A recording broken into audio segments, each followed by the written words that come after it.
Welcome to the Mayo Clinic Human Optimization Project, where we're creating the blueprint to help you become the best human you can be so you can give your gifts back to the world. I'm your guide and fellow optimizer, Christopher Camp. We all need to improve our emotional intelligence, and one of the main pillars of that is learning to manage ourselves. We've said before that the first step of emotional intelligence is understanding ourselves. After that, the next step is managing ourselves. This concept is critical to improving our ability to interact with and impact the world.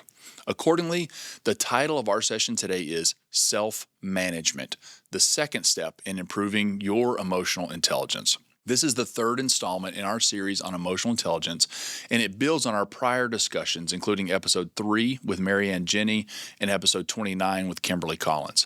Our expert guest here to teach us about self-management is Dr. Chrissy Holm-Hayter. Chrissy comes by our expertise in leadership and mental performance honestly.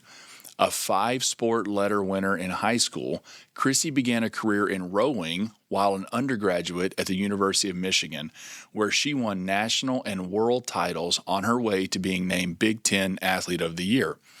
She went on to earn a master's degree in sport and exercise psychology in London and later returned to the U.S. as a coach for women's crew at the University of Minnesota.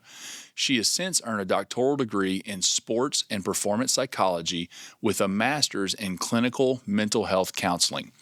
Chrissy currently works at Premier Sports Psychology, developing and facilitating leadership curriculum for clients and university programs, and bringing mindfulness practices and mental skills training to amateur, professional, and Olympic level athletes. In addition to her group and leadership work, Chrissy regularly sees individual clients of all ages and skill levels and has been the chief curriculum developer for Premier's Resilience program. Well, Chrissy, thank you so much for joining us today on the Human Optimization Project. Thank you. I'm so excited to be here and jumping into emotional intelligence and self management. All right, let's do it. So to keep us organized, we always break the discussion up into 3 big sections, and I kind of have a question that headlines each of those sections. So our first big question today is going to be, what is self-management and how does it fit into emotional intelligence? And then for the second one, the big question is, what makes self-management so challenging in our modern lives? And then in that third section, we always try to get into some solutions and answers. The big question there is, what are the actual steps I can take to finally master my ability to manage myself? So I think that's going to be challenging, but I think you're up for the challenge. You ready? I'm always up for the challenge. All right, let's do it. So let's dive into this first section, and we'll start with some definitions. So for you as an expert in the field, how do you define self-management? Sure. So I think self management, there's a huge initial step to that, which is self awareness, understanding your emotions, identifying your emotions. But self management is really the action piece with it.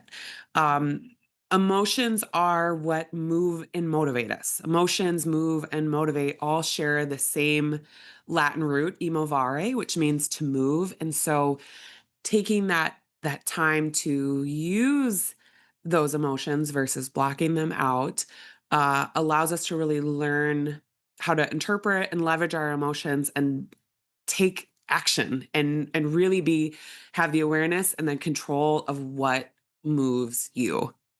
Mhm. As our listeners know, action is one of my favorite words. I think that we spend so much time thinking about things and learning about things. That's important. We have to do that. But if we don't take that next step and then actually act on the things we learn, we're selling ourselves short. So I love your thought is it's sort of taking the self-awareness is the awareness of the knowledge, and then self-management is the next step of actually taking action on that, which is great. So speaking of, how does self-management differ from just discipline and self-control? Is that same or different? Yeah, that's a really good question because I think on that note of taking action, sometimes the assumption is that we're really rigid with that. Like you have to be super strict, you have to be super rigid in terms of the action that you take. And so yes, there may be a little bit of discipline involved, and the discipline I think would be really in taking the time to slow down and tune into your emotions versus blocking them out. So it's really using the emotions to find accurate solutions to what you need to do next, because emotions are signals. They're giving us feedback. They're telling us to pay attention to something. And there really is, and we'll get more into this today, there really is a mind and body aspect to experiencing emotions. And so I would like to think with that action has a little bit more flexibility and adaptability versus that rigidity that can sometimes come with discipline and self-control.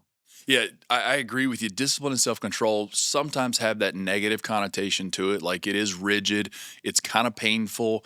You're reluctant to do it. You don't want to do it. You wish you didn't have to. We all need discipline and self control, but I would say I think self management. It's not just about pain and suffering and withholding from yourself. It's really just about being intentional and setting that intention on how you're going to behave and what you're going to do next. It doesn't necessarily mean that it has to be painful or difficult. Correct. Correct. And I think this is something that we all think, okay, yeah, this is probably important for me and some of the benefits of this are obvious, but why is it important for me to do a better job of managing myself and my behaviors? Yeah, so I think that you hit it right there, nail on the head in terms of being intentional with how you're going about your day. I know from a human performance standpoint, we are pretty hardwired to be negative. There's fact the data shows it's anywhere we have anywhere from 16,000 to 60,000 thoughts a day, and about 85% of those are negative and Wow. repetitive. And if you think, we can look at that number and say, gosh, how are we going to get through our day with all these negative thoughts? But it really roots from survival. It's if you think back to the cave person days, is a saber-toothed tiger coming after me? Am I running out of resources? Like we had to be paying attention to those things to survive. But nowadays, we're not facing those kinds of threats to our life challenges. It's more a threat to our ego. And so, but that mode of operation is still pretty automatic. I mean, to give you an example, to even just feel it, if you were to imagine that there was a bear in the room, Chris, and Mhm. no matter what we're talking about, you're always going to have one eye on that bear. And if it starts to move, it's not, all right, Chrissy, we'll reschedule our podcast. Talk to you later. It's like, you're out of there, right? It's Right. this innate thing that we all have. And so we have to be really aware of that, if we don't want to just go on automatic. And so those initial emotions that might come up when we're disappointed, we're frustrated, we could talk about the positive emotions as well, but just knowing that the negative ones are probably going to come up more quickly or be more accessible. Do we need to linger there? Do we really need to be fearful of that thing that's coming up for us? Or can we slow down, make adjustments, and take action in a way that moves us towards our values or our goals? And so it's that slowing down process is so important to be able to work with our natural instincts to be more on guard for threats and things in our environment. Mhm. It is so frustrating, but maybe necessary that our thoughts lean towards the negative so much, and that we are always constantly looking out for threats. And that is something that I think maybe now more so than ever that the threats are different than what they used to be. Obviously for us. And I think that we do have to be more intentional about sorting through those, which is what you're talking about, is kind of reflecting and making the decision. Okay, I'm having these negative thoughts or I'm viewing these threats. Is this something that I need to give credence to? Do I need to give my time and attention and effort to? And I think our tendency to not sort through what we have to pay attention to and it's rooted or that leads to a lot of the issues we're dealing with now with languishing and burnout and even depression and anxiety. And so in some respects, our ability to take agency over that, to know, okay, my mind is going to drift towards the negative. That's sort of how I'm wired. We're all wired as humans, but I'm going to take agency and make the decision on whether or not I'm going to act in that way. I think is really important. When we start to talk about the concepts of emotional intelligence and self-management, it's got the word management in there, and we often think about this is something, well, this is really important for leaders and CEOs, and I think that that's true. But does this just apply to leaders and CEOs that are overseeing teams or organizations? Absolutely not. I think it applies to everyone, right? We're all humans. We're all going to be excited about certain things, triggered by certain things. We have really important relationships in our life, important work, and if we're not aware of it, we're going to be reactive and not navigating our day that we want to. So I think anybody with a pulse can probably benefit from some of this work. Yeah, a lot of the stuff we talk about in human optimization, we try to touch on universal concepts that really apply to every aspect of our life and every domain of our life and every human. And this is definitely one of them, in my opinion. No matter what you do, no matter what your goals are, no matter what your starting point, this is something that we all should strive to be better at and to master. And once you do this, it sort of becomes a foundation that then allows you to achieve other levels of performance beyond it. Correct. Good. All right. So speaking of setting the foundation and achievement, what are some of the things that we could expect? What are some of the benefits that we would get in return if we were to become masters at managing ourselves?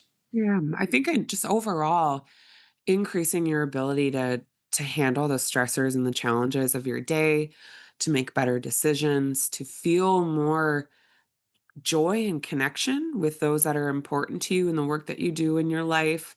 Um, really the possibilities are endless because it's a certain openness that shifts with self-management where you go from the survival mode that I had mentioned to more of like okay, like I'm present, I'm ready to take on my day, kind of more of that challenge mode. It's whatever I think is most important to the listeners today. Like you will come at it with some more intention and openness. And so in that way, the possibilities, the benefits are endless.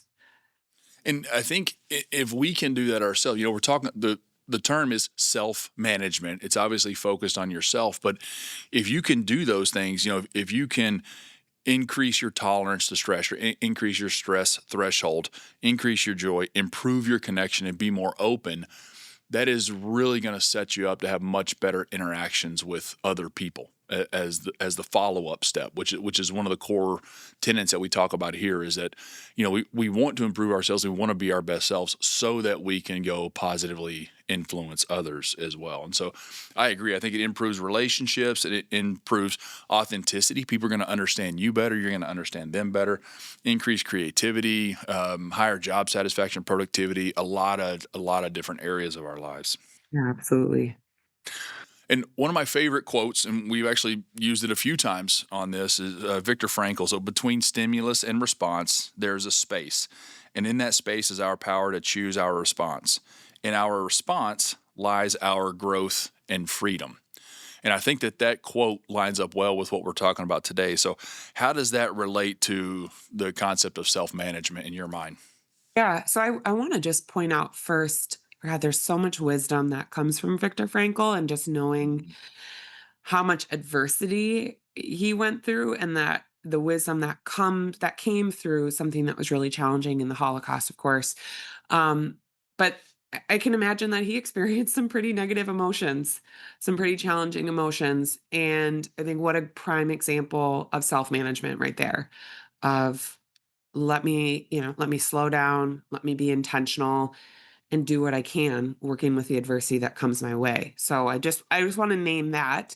Yes. But in terms of how it works into emotional intelligence, a really simple kind of framework I'll use with the clients that I'm working with is, and this can be for anybody, is awareness, acceptance, and action. And the piece that this really speaks to is that moment of acceptance of okay, let me slow down, let me pay attention. What is my emotion telling me right now? Am I feeling overwhelmed? Am I feeling lonely? Stretched beyond belief. What can I do about that versus just sitting in that emotion and okay, it's going to ruin the rest of my day and impact my relationships and my interactions with others and my ability to focus and get tasks done. So it's that taking that time and really being, I think, curious about the emotional experience. And with curiosity, this curiosity is possibility, right? It's Mhm. inspiration, it's creativity to then move from a place of feeling kind of stuck or in your feelings, so to speak, as the young kids say, and more to this place of action. So I think that really speaks to that super important step of acceptance and the awareness, acceptance, action, progression to help self manage. That's perfect, and I like the term acceptance too because that is a relatively unemotional or non-judgmental word, right? And I think so often we'll when we reflect on what our emotion is, we often judge it. And our first reaction is, I shouldn't have said that, or I shouldn't have felt that way, or I shouldn't be feeling this, or that's bad, that's good. And in reality, what we should be doing is no, let's not put a label on it. Let's just figure out what it is, use it as information. We've talked about being an emotional scientist on here. Like this is just data that I'm taking it, and I'm going to then use this data and make a decision on how I'm going to respond next, what my management is going to be, or what my action is going to be. And if I can give a quick example to for the listeners here to Please, yes. feel what acceptance is like and then leaning on that curiosity. Um, let's say let's say, Chris, if I had a how do you feel about spiders? So I am the official spider killer in our house. It is one of my titles, and I am very proud of that. I don't feel comfortable with them, but over years of spider killing, I have built up a little bit of confidence, and so I know when duty calls, I'm there, I'm ready, and I'll go for it. You're ready to go. Okay. So imagine that you've got your hand out here and everyone listening can kind of do this. Put your hand out in front of you and Hmm. imagine that I put a big hairy spider in your hand. Oh, I'm not that comfortable. Okay, What would you do? What would you do? I would get rid of it immediately. Yeah, Right, yeah, right, get yeah. rid of it, Exactly. Yeah. smack it, right? Uh, Spider killer. yeah. Okay. Now, let's say I put that spider in your hand and I say, all right, get really curious about it. Like, really look at it. How many eyes does it have? Is it smooth? Is it hairy? Does it have a name? What do you think would happen? Yeah. You much more calm, but I would still have a little hesitancy. It would take me a minute, to be honest with you, but I would be more calm about it. Yeah. Yeah. And you wouldn't have to love it, but notice that you're leaning in, you're holding Right. on to that spider a heck of a lot longer than the initial, get rid Right. of it. Right. Now, Right. how many things in our life do we treat like a spider? Emotions, experiences, do we treat like a spider where I don't want to experience it, get rid of it? Mhm. Now, probably a lot. And the challenge with that is that we're cutting off the growth, we're cutting off the learning, right? Viktor Frankl talked about growth and freedom. If you can lean in, it increases your capacity to, hey, let me really look at this Mm. and see if there's things that I can learn from, that I can uncover, but it keeps you in the moment for longer, which is the whole goal of self-management is to be present. And not only to be present and stay in that moment longer, but you're right. If we throw that spider off, it's going to come back to us, right? So if we throw that emotion off, it's going to come back and then we do it again. And so you're in this like never ending cycle of throwing these emotions off, never actually accepting them and acting on them too. So I think the sooner we can do that, sooner we understand that and we can move forward, not only in that moment, but really going forward for the rest of our lives. Mhm. Yeah. That's hard for us though as humans. So let's use that to slide into the second section where we're going to talk about why this is so challenging. Self-management is so challenging for us. So as a society, how are we doing at self-management? What grade would you give us? Well, if there's no opportunities for extra credit, I would say probably a C minus. Oh, I was thinking D plus, so we're close on Okay. that. Okay, good, Okay. good. Yes.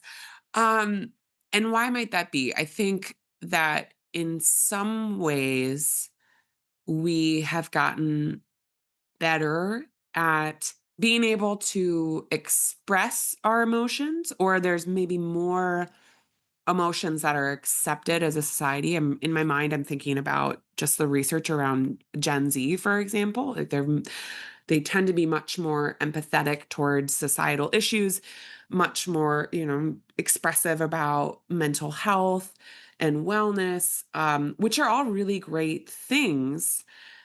However, we also see that mental health disorders are higher than they've ever been. Now, part of it is probably that, yes, there's some awareness around it. People are speaking about it. But I also think in some ways, over identifying with it. Um, and so they're missing the piece of acceptance and action. It's the awareness. Okay, I'm feeling anxious. I'm feeling stressed. I'm upset. But, what do I do about it?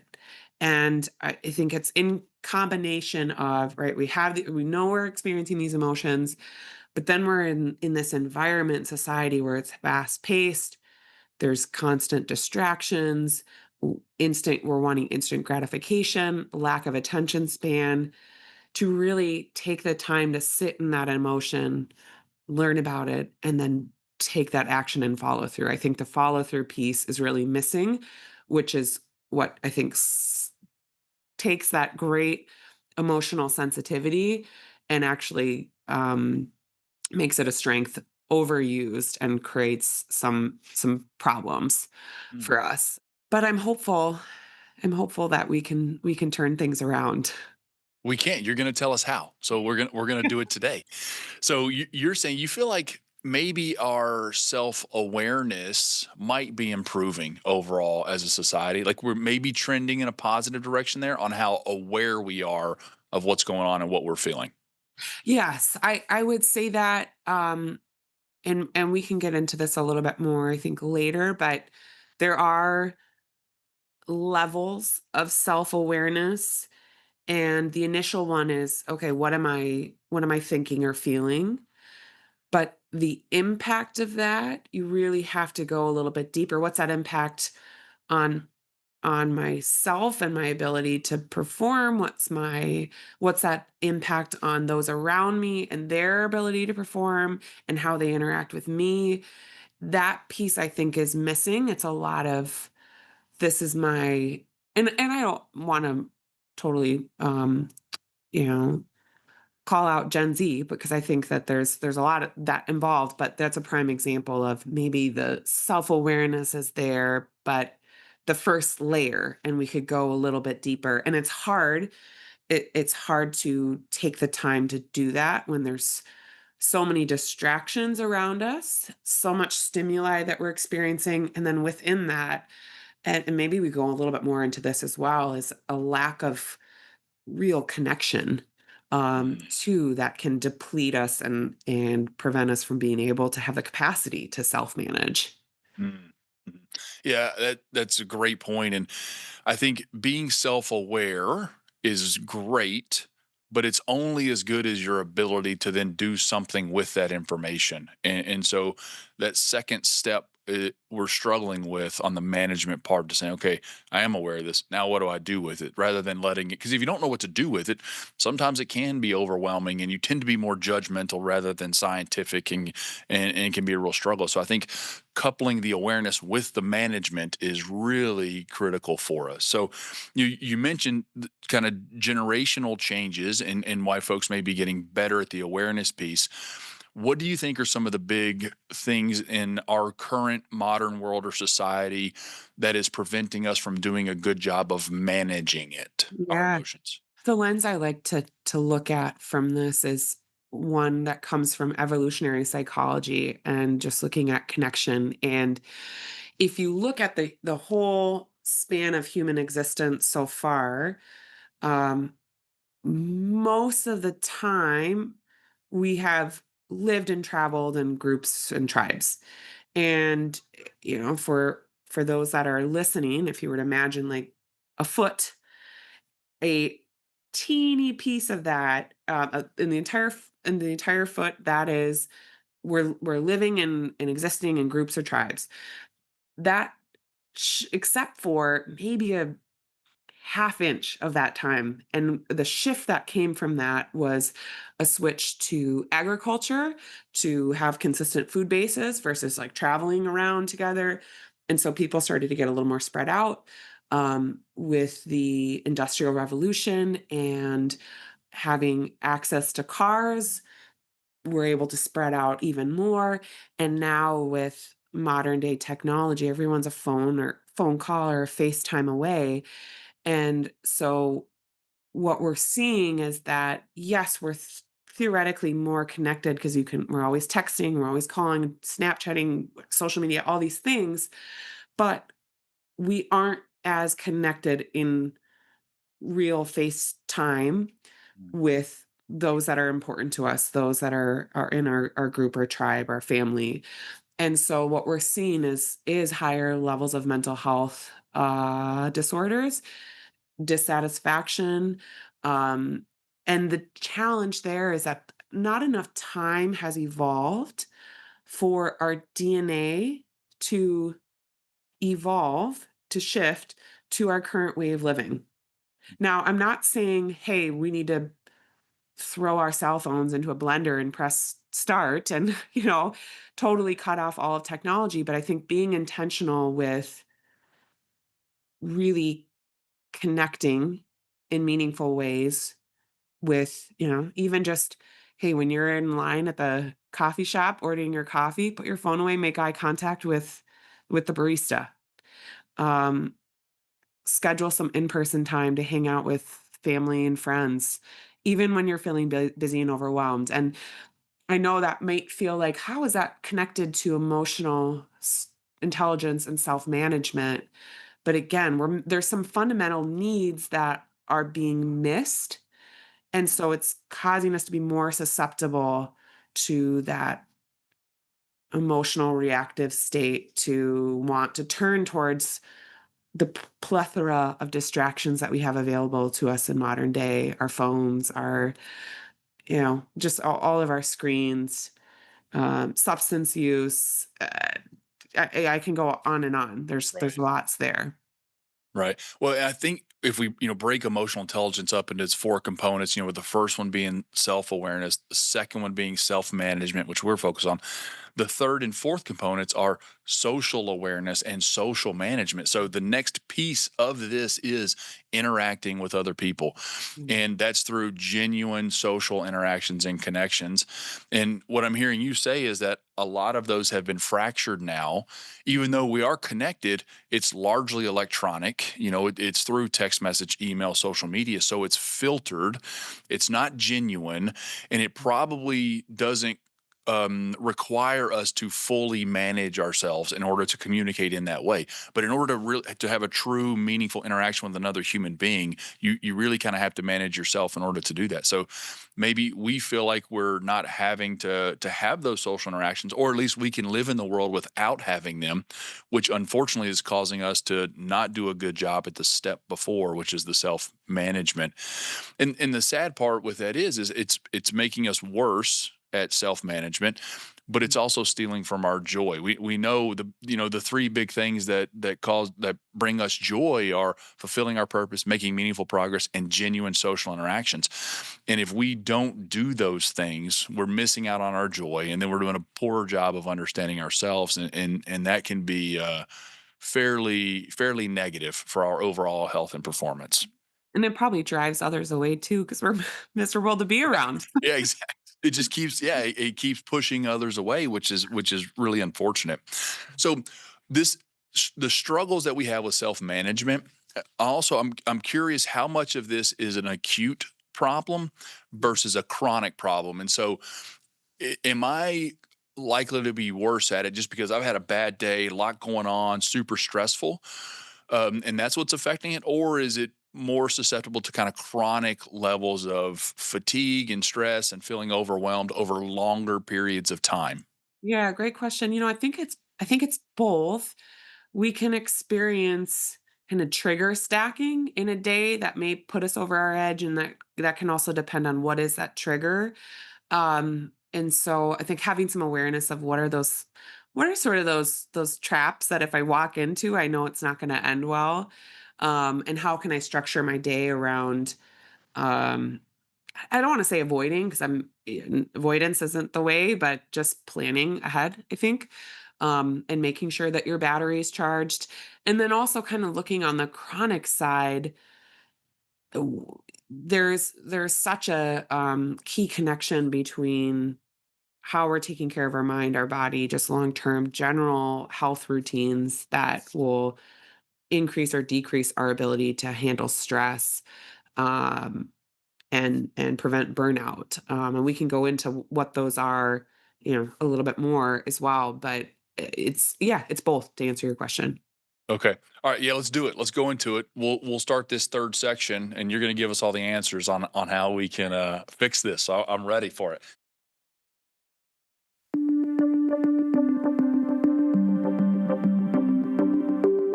Busy healthcare professionals, this one's for you. Find Mayo Clinic Talks on your favorite podcasting app or visit ce.mayo.edu/podcasts to learn more. Every week, we share succinct, relevant, and practical medical insights tailored for healthcare clinicians that you can immediately apply to your practice. Each episode covers common health issues seen in a primary care practice shared by Mayo Clinic experts.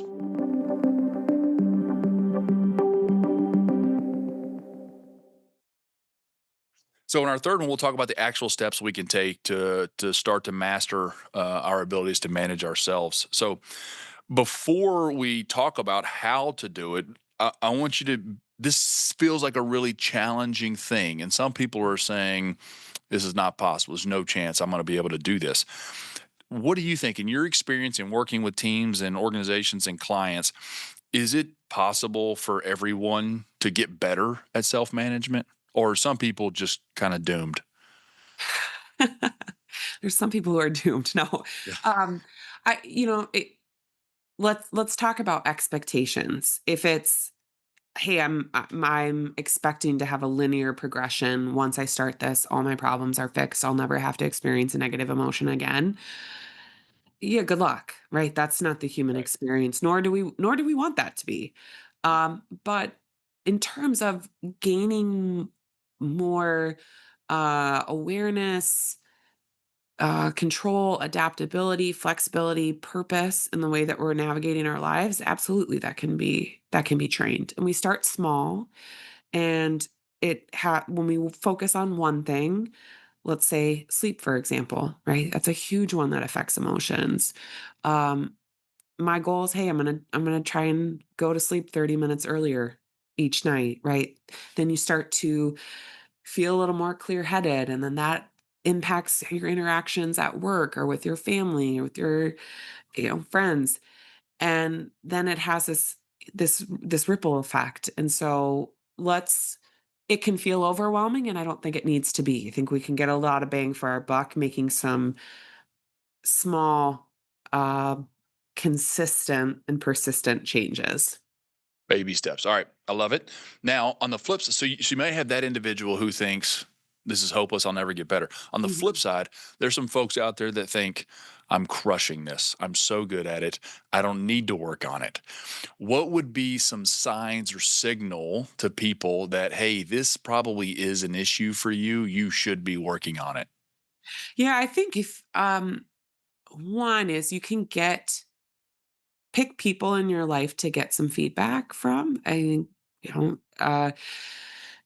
this quote, this stat is for self-awareness, but I think this works for self-management as well, in that 90% of people think they're self-aware and 10% actually are. And that's not to say, oh, haha, you're not self-aware, but it's to say we all have to work on this. We all have to work on these things. And there may be some unintended consequences of our actions that we're not aware of, that we need to illuminate that blind spot. Got to get the flashlight out there and see. And so I think asking loved ones for some feedback. Mhm. Um, is helpful. Also, if you're noticing that you're putting in the effort towards something and it's not quite getting the outcome you're wanting, that's a good indication that, hey, there's something off there. And I can to give an example, I work with a lot of coaches, and sometimes they may get yeah, if the game's not going well, they get emotional, they explode, they get angry, and they're saying all the things that they want to say to their players. Hey, you need to hustle more. Hey, we need to be sharper on this and this.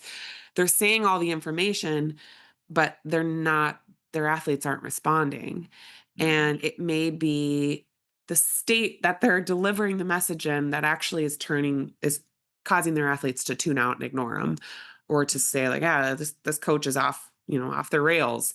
And so in situations like that, whether you're a coach or you're a parent or you are a CEO, and those that work with you and under you aren't doing what you're asking, there may be some disconnect there. So it's something to pay attention to.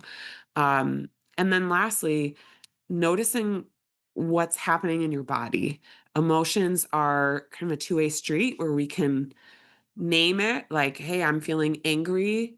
And then also noticing the feeling of like, okay, I got a tight jaw, my chest is really um just feeling really stiff. I'm clenching my fists. Okay, I'm experiencing anger. And then it also, for some people, it's they're able to better identify their emotions the other way, where it's like, hey, gosh, my shoulders are up to my ears, my jaw's hurting, I'm clenching my fists. Okay, what might I be experiencing right now? And so if you're going through your day and you're noticing, God, I've got like some kinks in my neck, or my jaw really hurts, or I'm just feeling like low energy, that's a good signal to pay attention to the emotional aspect of of your day as well. All right, audience. So there you have. So none of you are so hopeless that you can't improve, and none of you are so good at this that you don't need to improve somewhat. This is an infinite game. So I think the call here is for all of us to try to get better. And so if we recognize that, so we say, okay, I know this is something I can get better at, no matter, regardless of what my starting point is, I can get better at this. We've talked about the benefits. I know I need to do this in order to be able to appropriately interact with and influence the people in the world around me. Now I'm committed. I want to get better at my self-management. Chrissy, how do I do that? You mentioned kind of taking small baby steps along the way. Can you kind of outline those for me? I know there's not going to be a one size fits all here, but what are some of the initial steps I need to be thinking about? Yeah. So I think to keep it simple, focusing on a strategy that, and I'll offer a few of each, but a strategy that addresses your mind, the mindset, and then also a strategy that impacts your body. There's some really cool research around, in particular, how the heart communicates with the rest of the body. There's actually, I don't know, so it has its own neural network.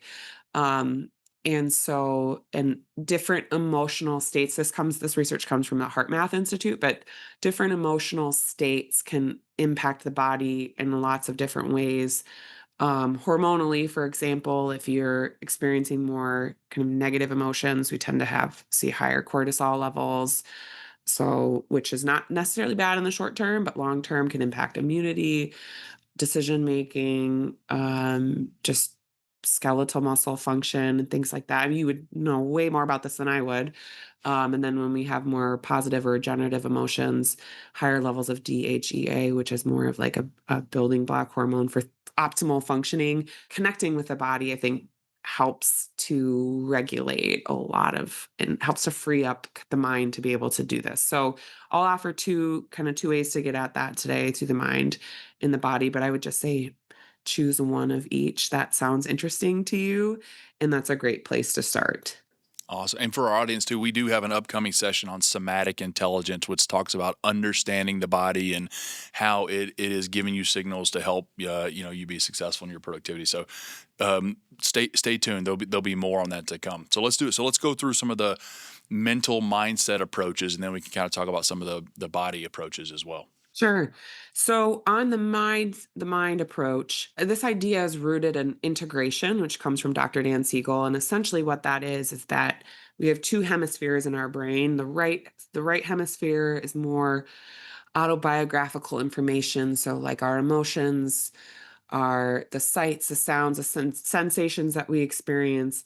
And then the left hemisphere is more of it takes that information and it creates a cohesive narrative for our day. So if I can give you an example to be able to feel it, it's like if you sit down to have coffee with a friend and you're feeling kind of overwhelmed and you're like, hey, I've got, this deadline and I didn't get much sleep last night and go on and on and on and on. And your friend says, huh, it sounds like you're feeling really stretched here, or that you're overwhelmed. You're kind of on an island having to handle all these things. And when they're able to pinpoint that, it's this feeling of like, oh, okay, right? Where we feel understood. Um, if you were to visualize a Tetris game, right? Maybe ages me a little bit, but if the Tetris pieces start just stacking up and we don't do anything with them, game over, right? But Mhm. being able to really talk about our emotions, to be able to have them be understood in a cohesive manner is like adjusting those Tetris pieces so they fit. And then the bottom line drops out. It's this calming feeling. And so that first step is being able to get really clear and accurate about the emotions that we're feeling. Not just the basic ones like, oh, I'm happy, I'm mad, I'm sad. That doesn't tell us that much.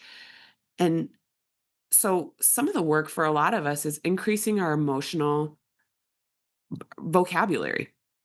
And so an exercise I like to do even for myself, but I'll have this particularly for athletes because I think they come from an environment where it's like, hey, the emotions don't have a place here. You just got to Yeah. push through. So tapping back into that can feel really unfamiliar for a lot of people. And so you can Google this wheel of emotions, get a nice colorful picture, and it starts in the center with some really basic ones happy, sad, angry. And then it works its way out to a couple different layers, getting more and more specific about that emotion. And so taking 20 seconds a couple times in your day, pull that up on your phone and take a moment to pause and practice. What am I feeling right now? What's happening in my body? What am I noticing? What sensations? Am I tense? Am I loose? Where am I feeling that? What might I be feeling? And the more specific you can get about that emotion, the more clear and specific you can get about the resolution for that emotion. And so daily practice of trying to increase emotional vocabulary using a wheel of emotion or just trying to do a self-reflection on that as well. Mm. So that's one.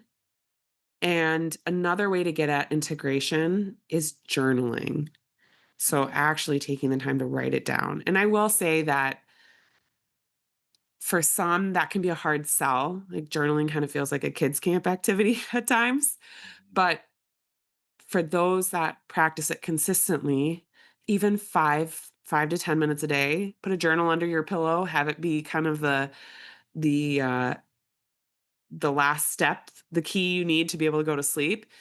Writing stuff down, it takes the experiences of our right hemisphere, puts it in a cohesive manner from our left hemisphere so that we get a felt sense of, "Ah, okay, I'm understood either by myself or someone else if you're, expressing and talking with people more." So first one, kind of understanding your emotions, labeling them very specifically. The second, finding some way to write them down or and journaling. I think is a great option.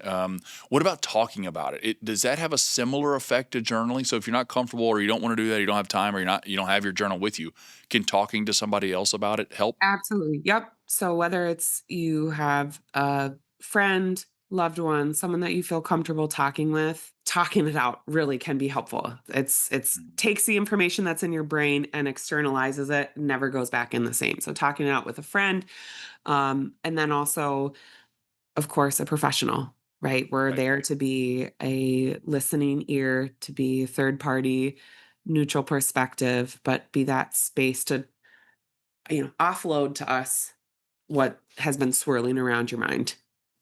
Great. And I think one of the keys of those conversations too is letting that person know why you want to talk to them. Just say, hey, let me bend your ear for a little bit and tell you what I'm feeling just to get this off my chest.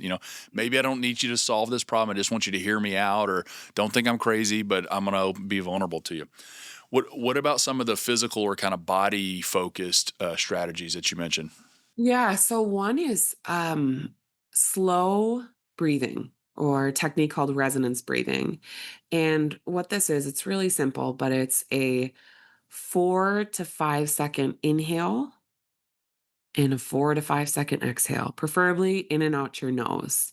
Now, a distinction that I want to make with that is it's not deep breathing, like, right? Sometimes when we take deep breaths, it actually creates a imbalance between oxygen and carbon dioxide where we kind of get to a state of more panic. So if you think about someone having a panic attack, it's like, right? So it's not necessarily super deep, but more slow sips of air. Um, and just really just like taking the time to slow down, and the research shows best practices in and out of your nose. But sometimes we get, seasonal allergies or things like that, you get sick, Right. and in and out of your mouth is fine as well, but more slow breathing is really helpful. Doing that couple minutes a day, even whether it's start your day, end your day, have a moment during the day where you're lunch break, something like that, a timeout if you're an athlete, to just take a few of those slow breaths. But I do think it's important to have a consistent practice where you sit down or you're stand whatever, you've got that time allotted each day, sort of like brushing your teeth, where you're doing that to really help train your nervous system to be a little bit more calm and grounded.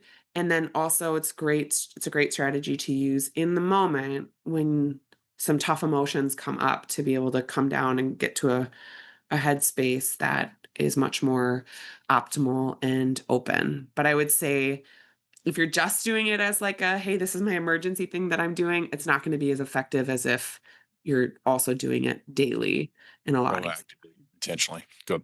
Any other physical or body focused things? Yeah, so I think just in general, I know Dr. Justin Anderson came on an earlier podcast and he referenced the stress threshold, right? So increasing our ability to handle stress. If you think about the stressors in your day, it can be anywhere from 0 to 10. If your stress threshold is at a 6, everything that's above the line is 7, 8, 9, 10. You're going to be in survival mode, right? You're going to go back to that fight or flight.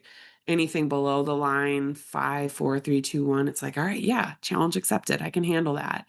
And kind of the 5 key things that will influence if that stress threshold increases or decreases are sleep, good nutrition, staying hydrated, exercise or movement. And I don't necessarily mean like go out and pound the pavement, but more so movement and exercise that allows you to kind of reconnect mind and body, like dropping into your body a little bit more. So walks, stretching, yoga, dancing, right? Honestly, giving somebody a hug, going to get a massage. Those are things that can help you tune back in with your body.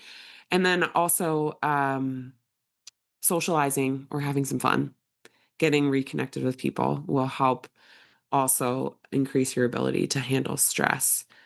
I love it. And you just named 5 of the domains of the Human Optimization Project with that. So we're very well aligned. So excellent. Well, Chrissy, thank you so much. It's been a great discussion, and I'd like to wrap it up by recapping kind of my notes. I've been taking notes as we go here, so I've jotted a lot down. So I'll highlight those, then I'll give you a chance to answer those 3 big questions. So we talked about self-management and what it actually is, and you stated as it's the action that then follows your self-awareness. So it does need to have a component of action to it, and it is something that is done very intentionally and deliberately It's not quite as rigid or painful as discipline or self-control all the time. So it doesn't necessarily have to be rigid, but it is intentional. And you mentioned that 85% of the vast majority of our thoughts tend towards the negative, and we look for threats. So because of that, it's very important for us to recognize that and then ask ourselves, all right, how am I going to manage those negative thoughts? Maybe I need to pay attention to them, maybe I don't, but you have to be intentional. Some of the benefits are that improved self-management increases our stress threshold, increases our joy, improves our connection, makes us more openness, and it just makes us more intentional. And in order to do that, we need to have awareness of our emotions. We need to accept those emotions without judgment and then take the action. And you talked a lot about some of the things that make us bad at this, being chronic stress or even acute stress with trigger stacking. So things to keep out for. If we're trying to improve it, the plan needs to be simple. You gotta start very small. And you talk about taking a mindset approach versus a physical body approach. And some of the things we can do that'll help us expand our emotional vocabulary and being able to accurately name what we're feeling, journaling to express it, or talk to other people about it. Also, slow breathing can really help us. And then ultimately, after that, make a plan on what we want to do about it. And sometimes the plan is to do nothing. And that's okay. Like sometimes management is not to do anything. So the absence of action might be the right answer if done intentionally. So that's my summary. Now I'm going to give you a chance to summarize by going back through the big question. So our first big question: what is self-management and how does it fit into emotional intelligence? Yeah. So if we're thinking about awareness, acceptance, action, it's accepting and you listening to and using your emotions to help guide your behaviors, understanding what moves and motivates us, and being intentional about taking actions that are going to align with our goals and our values. Perfect. And our second one: what makes self-management so challenging in our modern lives? Yeah, distractions, isolation, instant gratification, um, that will take us away from experiencing and paying attention to our emotions. And then our last one: what are the actual steps I can take to finally master my ability to manage myself? Yeah, recognizing that emotions have an experience that occur in the mind and in the body, and so being able to the greater we are at being able to identify and express and really get specific about our emotions on the mental side will open up some doors for us, but then also having some awareness and intention with keeping our body open and relaxed and grounded will also help to optimize the way that we're using and expressing our emotions as well, which ultimately will have a huge impact on how we are behaving. Excellent. Well, Chrissy, thank you so much for joining us. The title of our session today was Self-Management, the Second Step in Improving Your Emotional Intelligence. I always like to end these with a challenge or a call to action for our audience. And I think you've set this up well for us. And I like what you talked about with how we manage our emotions, and that we must have first awareness and then acceptance and then action. So the challenge is gonna follow that. So what I would like for the audience to do is to be proactive and determine a time when you're going to do this, and ideally make it habitual or habit stack. Do it every time you brush your teeth, or when you get on the elevator, or when you get in your car to go to work, or you hop on the bus. As soon as you do that, say, okay, pause. What am I feeling right now? Let me be aware of my emotion, and then name it. And then second, accept it. And then third, ask yourself, what am I going to do about this? What action do I need to take? Is the right answer no action at all? I can ignore it, move on. Or is it no, I actually need to do something and move forward in my life? So be aware of it by naming it, accept it, and then decide what action you're going to take. So try to work that into your routine, something that you can do daily. If you can't stack it with another habit, set an alarm on your phone to go off 6 hours from now, and then do it when your alarm goes off. Chrissy, thank you so much for joining us. Really appreciate you sharing your wisdom and stories for us on this. Yeah, my pleasure. I enjoyed the conversation. Great. To our audience, remember to live intentionally, consistently better. Keep striving to be the best human you can be so you can give your gifts back to the world, and never stop optimizing. Thanks for listening to the Mayo Clinic Human Optimization Project. If you like this episode, hit subscribe and leave a review. It helps others find us. Know someone who might benefit? Share the episode with them to join us in our mission to help as many people as possible become the best humans they can be. Have feedback or a topic idea? Email us at optimize@mayo.edu. And be sure to look for us on Instagram, X, and YouTube. This podcast is for informational and educational purposes only and should not be relied upon for medical, professional, or legal advice. Always consult with a qualified professional for any questions. The appearance of any guest does not imply an endorsement of them, their employer, or any entity they represent. The views and opinions expressed by the guests are their own and do not necessarily reflect the views of Mayo Clinic. Reference to any product, service, or entity is for informational purposes only and does not constitute an endorsement or recommendation by Mayo Clinic.